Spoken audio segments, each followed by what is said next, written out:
So it's been a turbulent few years since 2020 with the pandemic, the cost of living crisis, and the high interest rates. It has been one thing after another, feeling like a full-on assault on our bank accounts and our wallets. But if I was honest with myself, good times or bad, I was always running out of money, and worse still, I was building up debt that I couldn't seem to shift.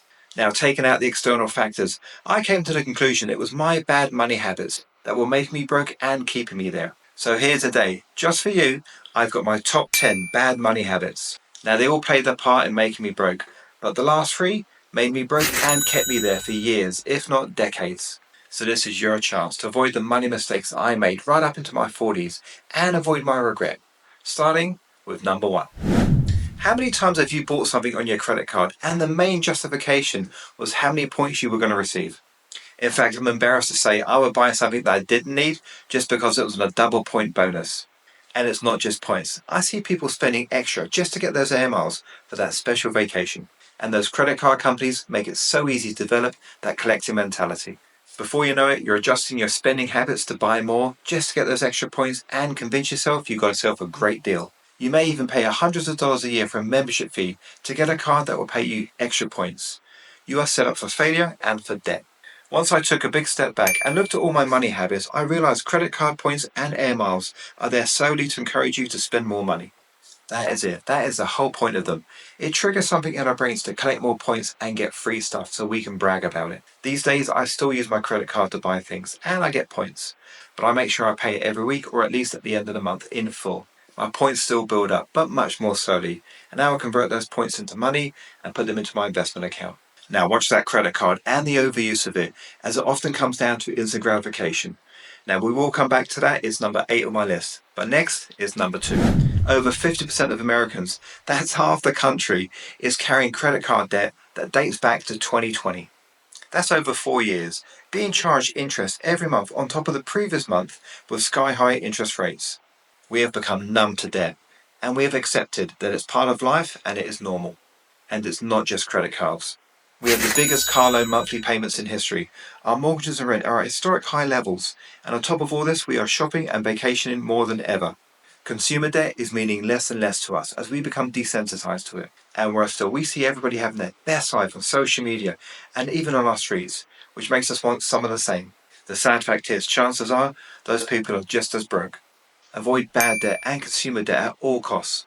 It will financially consume you from the inside, and it will leave you nothing but stress and worry. Stop spending on stuff. It's that simple. Try and keep a clean balance sheet. Cut up that credit card.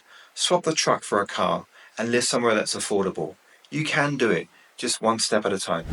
Now, if you've not heard of lifestyle creep, it's a term that explains how we spend more money as we earn more money. As our salary goes up or we get a promotion, people find a way of spending that extra money. It could be a nice new car or a bigger house. It could be nicer clothing, or it could be eating out more often. We earn more money and our lifestyle flexes to match. And I was a champion at lifestyle creep. As our Renault business grew and we enjoyed financial success, my truck got bigger, our house doubled in size, and our vacations were expensive. And all the time, I believe I deserved it because I worked hard, and that money would last forever. The thing is, you're still living paycheck to paycheck. Yes, you're earning more money, but guess what? You're spending it on more stuff or you're getting more expensive things. The reality is, your financial position is unchanged. You are still broke. Your mindset is still a broke one. You are literally making others rich by spending more. The smarter choice is to use that extra money to invest for the future, to pay down your debt and build an emergency fund. This is breaking the bad money cycle you're in. If you don't change your habits, your bad cycle will continue and you will continue to be broke. Don't allow lifestyle creep to upmarket your life and sacrifice your financial security and your financial future. Now, how many times have you bought something on sale that you didn't really need, but the deal was that good? A pair of shoes, a top or an outfit, a book, or even an appliance. That little voice in your head that will tell you if you buy it, you will save time or money or both. Unfortunately, that's the marketing, the sales psychology that surrounds us and makes us worry to not buy something. It adds FOMO, fear of missing out, and I had this bad. When Black Friday or Prime Day was approaching, I'd actually research the deals to find the best ones and get ready to deploy my money. And in most cases, it was things I didn't need or even think about until I saw that juicy sale sign. I felt like I was saving money, but truth is, I wasn't. I was just spending. I was spending to save. What a ridiculous concept. Once I stepped back from this bad habit and saw it for what it was, I developed a new one. I just didn't spend. Now, unless we really needed it and didn't just want it, I didn't buy it. I would pass. And when I didn't buy something that was on sale, my life just continued. The fear of missing out had gone away. So now when I see sale signs, I just see spend signs. And red means stop. So stop. Oh, before I forget, give me a thumbs up if you're finding some value in today's video and subscribe to the channel. I appreciate you. Convenient spending will build and grow like a monster, and before you know it, hundreds of dollars will be gone from your account. Now, convenient spending is bad, but what makes it worse, it's a habit because you do it every single month. And once those bad habits take root, they become the norm, an acceptable part of life. It's that Uber, the takeout, the clothing, anything you had to buy because you weren't prepared or you hadn't planned enough. It eats away at your salary and it takes away the opportunity for you to make progress. It's groceries from the expensive store late at night. It's the lunch and coffee from a restaurant a couple of times a week. A bit of planning and forward thinking will save you time and enable you to keep your money. Now I know what you're going to say, more budgeting, more planning. It's boring, it's grey. It is grey, but it will get you out of the red. And if you are utterly tired of being financially broke, it's time to change your existing habits and make these new ones. These new money habits may seem a bit boring, but they will allow your finances to make a full recovery. And budgeting takes us nicely and boringly into chaotic finances. Now, it should be no surprise to anybody, but the more prepared we are, the better result. Up until my mid-40s, my finances were chaotic. I had multiple credit cards on the go and never paid off. Hundreds falling through the bank account cracks each month, and interest payments piling up on my unpaid bills and invoices.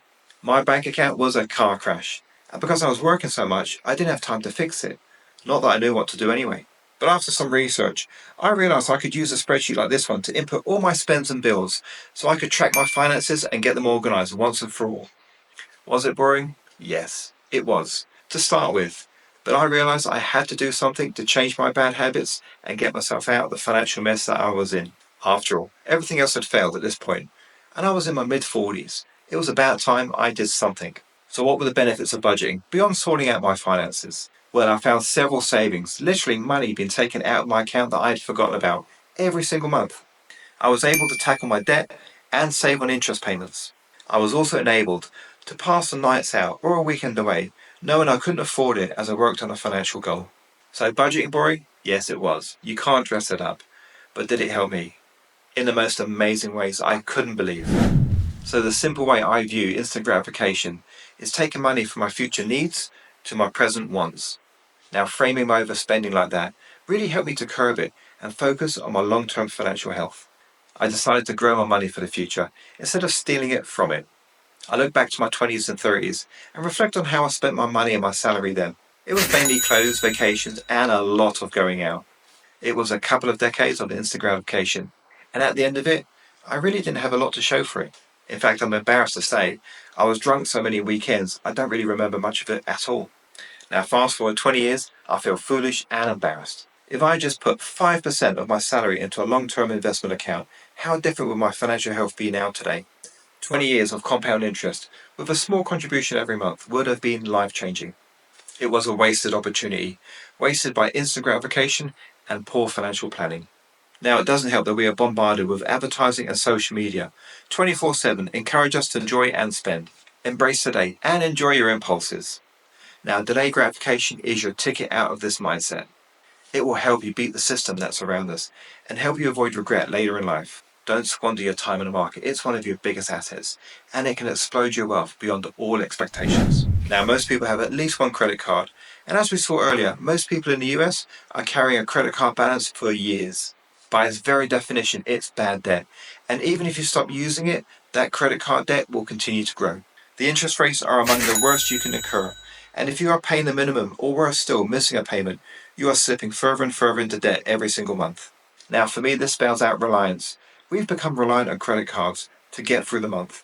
And by carrying over this credit card balance each month, our financial health is slowly degrading. I myself would use my credit cards and tell myself I would pay it off next month once I get paid.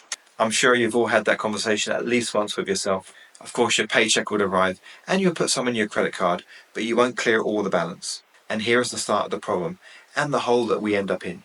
And to make things worse, companies are finding ways to make it easier for us to spend money that we don't have. We can tap our cards with no PIN number. We can pay for a watch. and you can even buy now and pay later. It seems that everything is stacked against us. So how do we break free? How did I break free? I put my credit cards away, and for a time I put cash in my pocket. After all, it's much harder giving someone cash than tapping your card on a machine. And having the cash in my hand made me think about spending as I could see the notes dwindling away. Having physical currency also made me think about spending and overspending. And by overspending on your account, you negate to pay the person you should be paying first every single month. So paying yourself first is a scarily simple concept I didn't learn until my mid-40s. I just spent it on going out and having fun. But I did promise to start saving the next month, which I never did. But people that understand money, the rich and the wealthy, do the complete opposite. Before anybody else, they take out their percentage and put it into a savings or an investment each and every month. They know this is the only way to create financial freedom and financial independence. No one else will do it for them. They take ownership and responsibility for it. Now, once they do that, they pay their bills, their credit cards, and live on the rest. And this makes perfect sense. How else can you make sure that you're building wealth every single month without a break? Building a fund that will grow and compound every month for you and your family. Doing it the other way, the poor way, we all know there's no money left at the end of the month. It's because we find a way of spending all of it, no matter how much we have. Even if you get a nice bonus or a pay rise, your spending will expand and use it. Put your financial health and your financial freedom before anything else. And don't shrug your responsibility to you and your family. If it's easier to set up a direct deposit, do that. You won't even see the money. It will come into your account and then go straight to your investment. Now, don't let yourself rob your future self of a comfortable and secure financial future. Now, investing your money, no matter how small your contribution, is the best way to grow and make your money work for you. You can invest it in many ways, such as a business, in government bonds, and even property. You can invest a small monthly contribution into the S&P 500 for a conservative return of 10% a year, compounding year after year. Your investment will grow like a snowball, rolling down the hill, with interest building on top of interest. This is how people get rich, and the rich get wealthy. But there's a catch. There's always a catch. The sooner you start, the bigger your snowball will be. In fact, if you started to invest a small amount each month in your 20s, by the time you get to 50, you would have over $1 million. If you started in your 30s but invested double as much, you would still end up less than if you started in your 20s. The majority of the gains occur after the years and decades of contribution. Investing and growing a fund that can support your lifestyle is more dependent on time in the market than the actual money you put in. In fact, in the last few years of your investment, it's increasing at an incredible rate, and this is all compound interest. It's the effect of time. Time in the market, which is your greatest tool, not necessarily the contribution that you put into your fund. Now, my regret of investing at 47 is all the years of growth I missed out on. So don't wait. Start now. Start today. It's a decision you will never regret. In fact, I would argue your future self will be eternally grateful. Getting rich truly is easy. Getting started, it seems, is the hard part. Don't regret your inaction. Make some new money habits today. Free your finances and allow them to grow for you. And you can start on your next payday. Make some small changes. Start clearing your debt and build a fund. In fact, you can watch this right here and see what I did to my payday as part of my financial fight back. I'll see you in there.